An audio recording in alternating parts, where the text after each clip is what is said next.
El día de ayer, el Vaticano, concretamente el Papa Francisco, expulsó a 10 miembros del sodalicio de la institución. Asumimos que se trata de un primer grupo porque hay omisiones clamorosas en esa lista de 10. Está un ex superior general, Eduardo Regal Villa, el arzobispo emérito de Piura, José Antonio Eguren Anselmi, los ex superiores regionales Rafael Ismodes, Erwin Schoich, 3 ex formadores, Humberto del Castillo, Óscar Tokumura, el padre Daniel Cardó Soria, y también los sodalites Ricardo Treneman y Miguel Salazar, y el periodista Alejandro Bermúdez. Las motivaciones, las descripciones por las cuales se habría expulsado a este primer grupo de sodalites tienen que ver con el manejo sectario de la institución, entronizado dentro de esta cultura de abuso de poder que ha regido durante casi medio siglo. En el libro Mitad monjes, mitad soldados, que escribí junto con Paolo Ugaz, aparecen 30 testimonios, ¿no? En la segunda parte del libro. Toda la primera explica la cultura de abuso de poder del sodalicio. De estos 30 testimonios, solamente 6, o apenas 6, se trata de abusos sexuales. Lo que se describe aquí es cómo funciona una secta dentro de la institución católica. Y aquí aparece como testimonio el de el colombiano Andrés Felipe Cardona, que ahora se ha convertido al judaísmo y se llama Aarón, en el que narra su experiencia, comparte con nosotros su testimonio, y hay 2 personajes expulsados acá. A lo largo del libro, básicamente, tratamos de concentrarnos en la figura de Luis Fernando Figay. Y al resto de sodalites, en un cuaderno íbamos apuntando los nombres, y acá poníamos algunas siglas, ¿no? Para simplemente tratar de enfocarnos en el personaje principal de la película, digamos. Pero todos los actores de reparto, que ya comienzan a aparecer como corresponsables de Figari, bueno, también aparecen en Mitad monjes, mitad soldados. Les leo rápidamente el testimonio de Andrés Felipe Cardona. Andrés supo del sodalicium en su ciudad natal, Medellín, en el Liceo Salazar y Herrera, un colegio parroquial católico ubicado muy cerca de la comunidad sodalite que se había fundado en Colombia. El Salazar y Herrera era un colegio de clase media que pertenecía a la arquidiócesis. Ahí estudiaban, además de Andrés y sus amigos, algunos hijos de narcotraficantes. Tenía 13 años y el 4º año de bachillerato, que es el equivalente al 3º de secundaria. El sodalicio de vida cristiana tenía agrupados marianos en ese colegio. Fue a través de ellos que Andrés supo de la existencia de este movimiento religioso. Le habían comentado que necesitaban músicos en una banda que estaban armando. Y Andrés tenía talento musical. Tocaba el tiple, que es como se conoce a la guitarra colombiana de 12 cuerdas. Ergo, no la pensó 2 veces y fue a buscarlos. Así fue como se enganchó. Andrés era hijo único, nunca supo de su padre, vivía solo y con su madre. Cuando conoció a los sodalites, le gustó el ambiente amical que encontró y sobre todo cómo lo acogieron. Le hicieron sentir en familia y así se sintió todo el tiempo que fue agrupado mariano, en familia. pero eso cambió con el tiempo.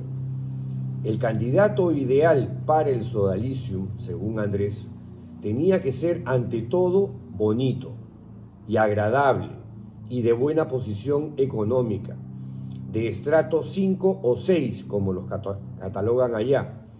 Ello, por lo que cuenta Andrés, no se aplicaba en su caso, pues no era guapo, ni blanco, ni alto, ni adinerado. Para ellos, yo era un cholo, recuerda. Sin embargo, su sueño era ser sodalite, era lo que más quería en su adolescencia y en la vida. Pero él sabía que por su estrato social y apariencia física iba a ser prácticamente imposible lograrlo. No obstante, lo intentó y lo intentó porque Andrés era tenaz y tosudo. Y procuró destacar en su agrupación mariana, en la que estuvo un lustro completo, hasta que se animó a pedirlo. Andrés tomó aire, se llenó de valor y se lo pidió a su instructor Julio Alba, un sodalite peruano. Alba habló con el superior de Medellín, JAC, aquí en mitad monjes, mitad soldados, quien decidió recibir al entusiasta agrupado. En esa primera reunión, Andrés recibió el primer comentario chocante de esos tiempos. Le preguntaron sobre su identidad sexual. En realidad, JAC recibió a Andrés con una batería de preguntas, casi todas cargadas con contenidos de connotación sexual que le incomodaron bastante. ¿Como cuáles? Le pregunté cuando lo interrogué. Y Andrés me respondió, una era, ¿tú le miras el pene a los hombres cuando vas por la calle? Esa fue una de ellas, contó para mitad monjes, mitad soldados. ¿Y qué respondiste? Le pregunté. Que no, incluso le comenté que yo era virgen, en el sentido que nunca había tenido relaciones con una mujer ni con hombres. Es más, luego de preguntarme si le veía el paquete a los hombres, me preguntaron si había algún sodalite que me gustara.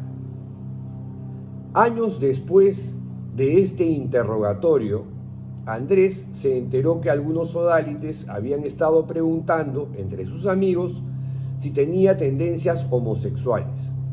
Ello porque lo veían algo delicado y hasta amanerado. Como sea, Andrés fue aceptado finalmente como sodalite e hizo su promesa de aspirante. Inmediatamente después pasó a ser el dirigido espiritual del sodalite DC. DC, ahora ya lo puedo decir, es el expulsado Daniel Cardó Soria, sacerdote que hoy es párroco de una parroquia en Denver, Colorado. A partir de mi promesa como sodalite empezó mi martirio, advierte Andrés. Al poco tiempo ingresó a la comunidad de El Carmen de Viboral, la llamada casa propedéutica, y comenzó la formación. Una noche, en la casa, Daniel Cardó le dijo, te voy a dar 11 puñetazos en el estómago y no te puedes caer. Si te caes, empiezo desde cero. Andrés, por cierto, se cayó más de una vez. Y los golpes no pararon hasta después de 30 minutos. Andrés lloraba, pero aguantaba, porque Daniel Cardó le decía que era por su bien, para que se haga más hombre y más recio. Otra noche lo obligaron a comer una pizza podrida. En otra oportunidad, Cardó le sorprendió con una afirmación. Andrés, yo sé lo que haces en el baño. Quería dejarte esa inquietud. Por un momento, Andrés hasta pensó que había cámaras escondidas en los sanitarios. Según el exsodalite colombiano, Cardona, todos los días se presentaba una situación inesperada, ¿no? De presión psicológica o de maltrato físico que él tomaba como pruebas de formación. Lo que más recuerda son los golpes de Daniel Cardó. Eso ocurrió muchas veces. Y lo repitió, muchas veces. Relata, por ejemplo, varias bofetadas que recibió en la cara por razones que consideró absurdas. En otra oportunidad le pidieron a los integrantes de la comunidad que apoquinaran el equivalente a $100 mensuales. Andrés dijo que podía pedírselo a su familia y así fue, pero la familia de Andrés, de pocos recursos económicos, solamente pudo cumplir con la primera cuota. A los 2 meses le soltaron que se sentían defraudados los sodálites por su incumplimiento en los pagos y le llamaron falso, mentiroso, más todavía. El superior le dejó de hablar. Presionado, porque la consigna era conseguir plata como sea, porque se estaban muriendo de hambre, salió con destino a la casa de su madre, entró cuando ella no estaba y le robó como 300,000 pesos, algo así como $500. Todo valía en nombre de la causa Sodalite. La orden que más le llamó la atención fue que dejara de reír. Tenía prohibido sonreír. 3 meses duró la conminación formulada por el superior regional de entonces, el peruano MS, Miguel Salazar, pero que acá se llama Miguel Salazar.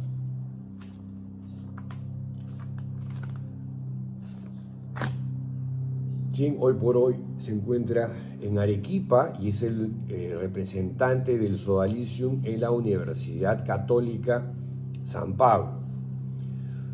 Bueno, Miguel Salazar le ordenó a Cardona que tenía prohibido reírse. El origen de la punición, del castigo, fue porque Miguel Salazar lo emplazó afirmando que tenía una mirada sensual. Ergo, debía desaparecer de su rostro cualquier expresión de alegría y tampoco podía mirar a nadie a los ojos durante 3 meses. Yo vivía muy triste, recuerda Andrés, cuando llegó el Sodalite COG a Colombia para hacerse cargo de la comunidad de El Carmen de Viboral. Lo primero que le dijo a Andrés fue: a mí me han dado la orden de que te reviente y te voy a reventar. Y así fue. Cuando estaban rezando completas, una oración eclesial que se hace antes del descanso nocturno, Andrés cabeceó de sueño y COG lo detectó al instante.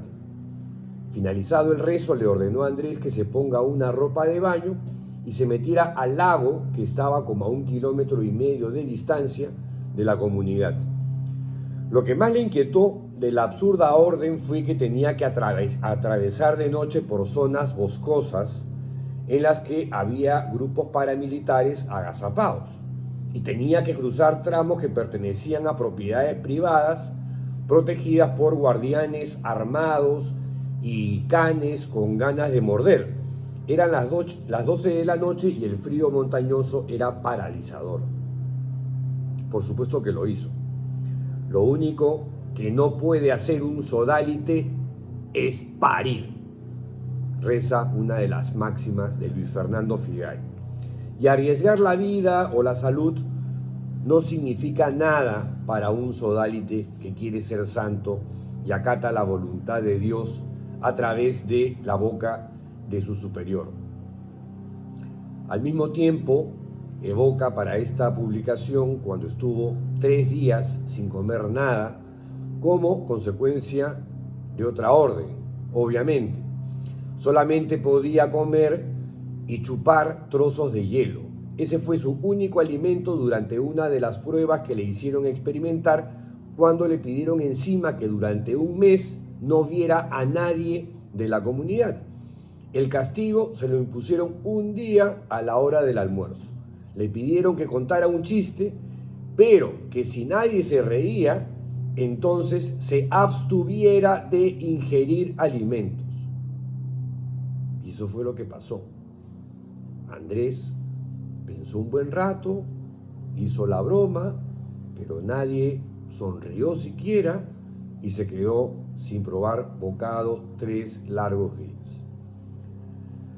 Cuando estuvo a punto de viajar a Lima para formarse unos meses en San Bartolo, Miguel Salazar, el superior regional del Sodalicium Christiane Vitae en Colombia, quien en esos momentos vivía en la comunidad Nuestra Señora de la Candelaria, en el poblado de Medellín, uno de los suburbios más caros y exclusivos del país, le dijo: ¿tienes todos tus papeles en orden para viajar a Lima? Sí, claro, le dijo Andrés. Pero tú me ocultas algo, le dijo Salazar. ¿Yo? ¿Qué cosa?, preguntó Cardona. No lo sé. Antes de viajar quiero leer tu biografía. Ponte a hacerla, porque esa es la condición para que viajes a San Bartolo, le ordenó Salazar. La biografía es un documento que se le pide a todos los sodálites, en el que tienen que describir detalladamente toda su vida, toda, y en el que tienen que ser detallistas en los conflictos con sus padres y en su vida sexual, o tienen que describir episodios que los hayan marcado o suscitado traumas, o esbozar complejos que creen que tienen, entre otras cosas. Este documento luego pasa a formar parte de un expediente en el que se van anexando reportes a lo largo de la trayectoria de cada sodalite en su paso por las diferentes comunidades.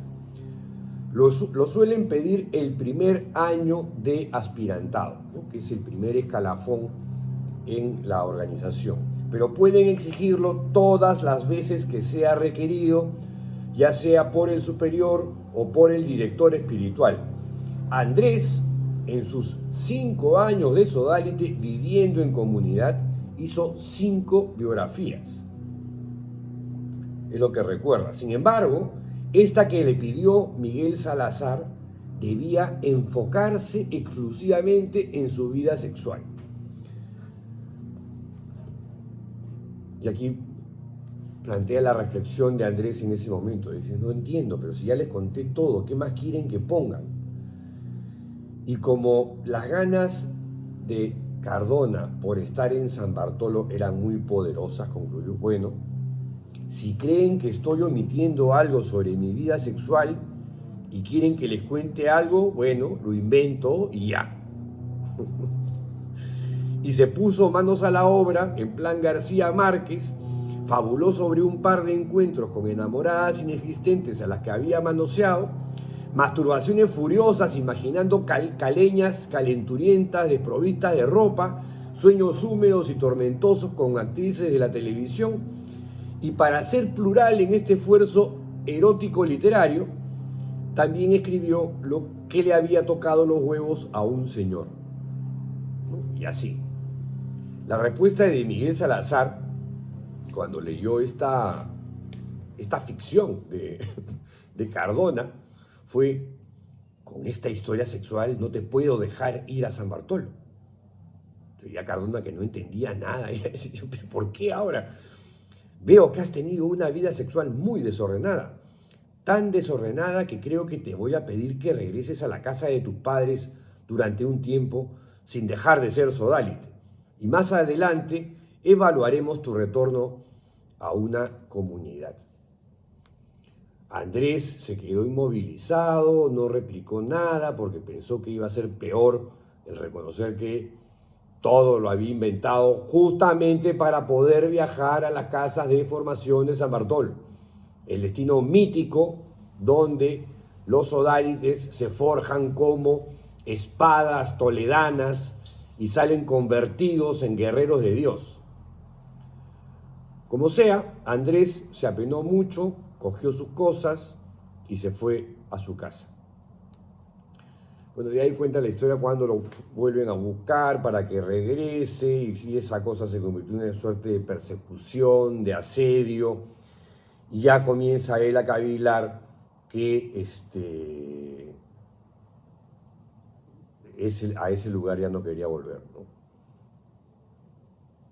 Y aquí habla también, por ejemplo, de la intervención de Humberto del Castillo, que es otro de los expulsados el día de ayer, quien iba a participar, o sea, se había ofrecido para ayudarlo en su discernimiento, para que vuelva a la comunidad, y además ya no volvería al Cuchitril donde lo tenían, sino que se iría a la casa de Nuestra Señora de la Candelaria, que era más ficha. La cuestión es que ya a partir de ahí ya no regresó. Y termina este párrafo, o este capítulo.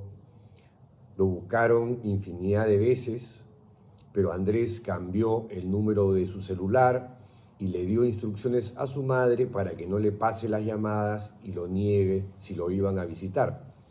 2 meses después, el mismísimo Miguel Salazar le pidió hablar.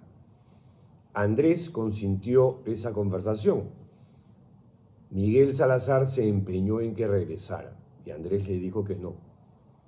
Y el entonces sodálite Miguel Salazar le dijo: piénsalo bien, porque sin nosotros no eres nadie. Y dentro de sí, Andrés se respondió: entonces seré un don nadie. Y jamás volvió. Hasta mañana, si la tolerancia lo permite. ¡Chao!